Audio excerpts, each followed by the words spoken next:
Ici, nous sommes sur le campus 1, la MRSH à notre droite, les bâtiments du Crous à notre gauche. Et ce qui va être construit ici, c'est une extension de la maison de la recherche en sciences humaines qui va comprendre une salle immersive pour tous les travaux en réalité virtuelle et un amphithéâtre qui, lui, aura une fonction qui sera beaucoup plus diverse.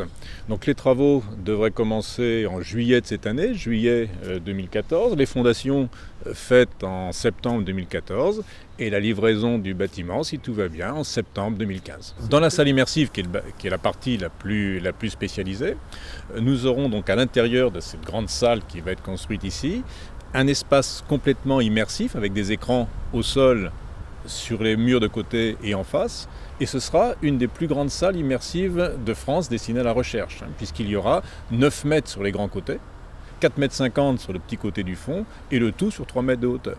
Et l'environnement sera totalement immersif, c'est-à-dire que, aussi bien sur le sol que sur les parois, seront projetées des images qui sont des images virtuelles. C'est une excellente nouvelle, attendue depuis longtemps par le CIREV, puisque si actuellement nous disposons d'amphithéâtres ou de petites salles équipées pour la présentation en stéroscopie, en réalité virtuelle, avec l'interactivité, on n'avait pas encore de salles d'expérimentation.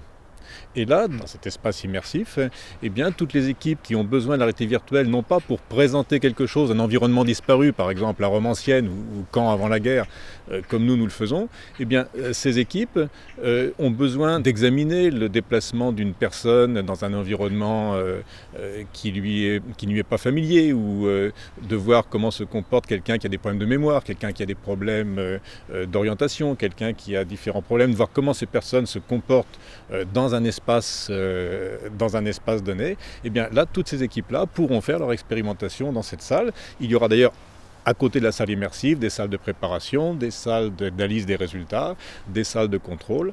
Et le tous aura une habilitation médicale, ce qui permettra aux équipes de médecine notamment de mener leurs expérimentations ici.